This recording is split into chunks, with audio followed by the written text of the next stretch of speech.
हाय। जैसे कि आज के सीन में हम देख रहे हैं कि आपको बेस्ट ऑफ लक किया जा रहा है, किस लिए किया जा रहा है? एग्ज़ाम है इसलिए।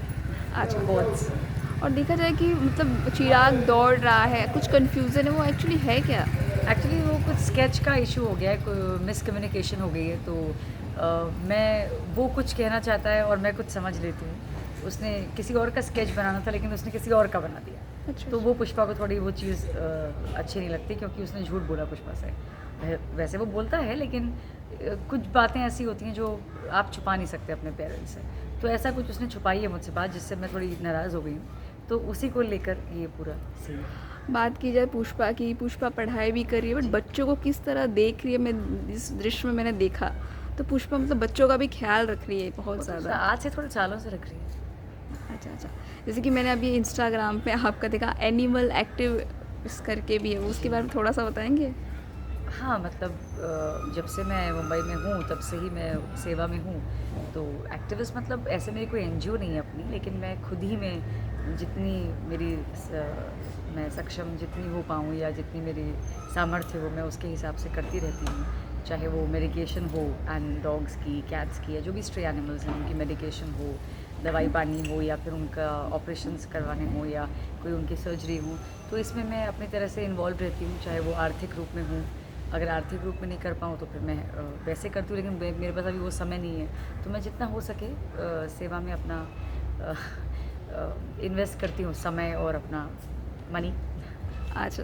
जैसे गर्मियों का मौसम आ रहा है और जी। पशु पक्षी भी मतलब काफ़ी ज़्यादा उन पे लोग ध्यान नहीं देते, उनको जी। लिए क्या आप मैसेज देना चाहोगे? मैं यही कहना चाहती हूँ कि देखिए, पहली बात तो ये है, दो तरह के लोग होते हैं, तीन तरह के लोग होते हैं। एक तो जो पशु प्रेमी होते हैं, एक जो होते हैं जो उनसे अच्छा नहीं मानते, उनको नफ़रत करते हैं, और बीच एक होते हैं जो न्यूट्रल होते हैं, जिनको ना प्यार होता है ना नफ़रत होती है, जो अपने में मस्त होते हैं, उनको कोई मतलब नहीं होता दीन दुनिया से। सो जो वो दो कैटेगरी है, नफ़रत करते हैं उनसे, तो मैं सिर्फ इतना ही कहूँगी, अगर आप नफ़रत करते हैं तो ये समझ लीजिए बस, अपनी नफ़रत को आप थोड़ा सा अगर कम कर सकें, और ये समझें कि प्रकृति जो है, जब आप इस धरती पे पैदा होते हैं, ये जो प्लैनेट है ये सिर्फ हमारा इंसानों का ही नहीं है। अगर ऐसा होता तो और कोई जीव भगवान बनाता ही नहीं, ईश्वर जो ऑलमाइटी है। तो अगर उसने जीव बनाए हैं तो वो सिर्फ मात्र, और ये जो स्कूलिंग है कि वो हमारे लिए बनाए गए हैं, हमारे यूज़ के लिए, ये बहुत ही गलत स्कूलिंग है। ऐसा कहीं किसी शास्त्र में, किसी वेद में, किसी किताब में नहीं लिखा कि जानवर आपके कंजम्पशन के लिए भगवान ने उनको पैदा किया है। ये प्रकृति है, प्रकृति को चलाने के लिए उनकी एक अलग आवश्यकता है, जो उनके आपस में जो चलता रहता है।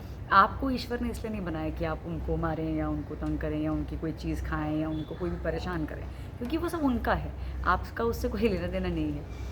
तो जहाँ तक मेरा ये नफ़रत का सवाल है, तो आप उसे थोड़ा कंट्रोल कीजिए, समझिए कि को एग्जिस्टेंस नाम की एक चीज़ होती है जो आपको करनी पड़ेगी, क्योंकि आप इस धरती पे, जैसे आप एक सोसाइटी में घर लेते हैं तो वहाँ पर 10 प्रकार के लोग होते हैं, तो उन सभी के साथ आपको रहना पड़ता है, क्योंकि सोसाइटी के साथ आपको कई सिक्योरिटीज़ भी मिलती हैं, कई फ़ायदे भी मिलते हैं, उनके लिए आपको इन चीज़ों को मैनेज करना पड़ता है। तो वैसे ही आपको जीवन में सब कुछ मैनेज करना चाहिए। और जो प्रेम करते हैं और जो न्यूट्रल है, मैं उनसे यही कहूँगी कि पानी की प्यास जैसे आपको लगती है गर्मियों में, वैसे पशुओं को भी लगती है। तो आप उनके लिए पानी के अगर कटोरे हो सके अपनी खिड़कियों में, अपने घर के बाहर, अगर आप इंडिपेंडेंट घर में रहते हैं तो अपने घर के बाहर, अगर आप फ्लैट में रहते हैं तो सोसाइटी के गेट के बाहर, पत्थर के एनजीओज़ वगैरह बांटती हैं, पत्थर के बड़े बड़े बोल्स आते हैं, उनको रखिए, पानी डालिए, इतना कीजिए मिनिमम। खाना तो बहुत दूर की बात है, पहले पानी आप पिलाएं, उसके बाद अगर आप पास कभी समय हो तो आप उन्हें खाना डाल दीजिए, खाना खिला दीजिए।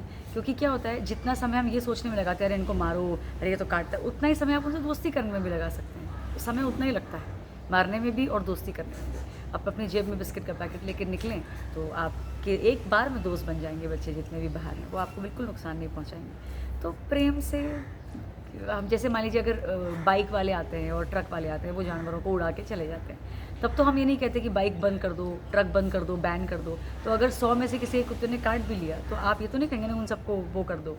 समझ रहा मैं क्या बोल रही हूँ, ये एक गलत धारणा होती है।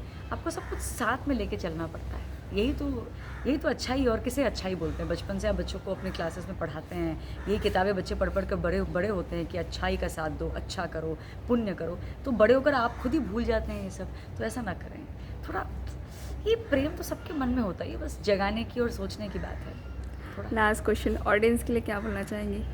दर्शकों को तो मैं बहुत बहुत धन्यवाद कहना चाहती हूँ अपने पूरे मन से, क्योंकि हमारे शो को उन्होंने बहुत प्यार दिया है, बहुत सराहा है। आज के समय में जब इतना ओटीटी है, सब कुछ है, लोगों के पास मोबाइल है, ऐसा एक सेकंड लगता है ऐसा हटाने वाले बेकार है, तो इस समय में भी हमारा शो इतना अच्छा कर रहा है, मतलब ये मतलब मेकर्स तो हैं ही हमारे ग्रेट, जो प्रोड्यूसर्स हैं, हमारे राइटर्स हैं, हमारे डायरेक्टर्स वो तो हैं ही ग्रेट, लेकिन आप लोगों की भी बड़ी महानता है कि आपने हमें स्वीकार किया, और अच्छी चीज़ देखने के लिए भी चक्षु चाहिए होते हैं, आँखें चाहिए होती हैं, वो आँखें आपने हमें दी, अच्छाई को देख रहे हैं आप, इतना अच्छा शो का आप अप्रिशिएट कर रहे हैं, तो ये बहुत बड़ी बात है।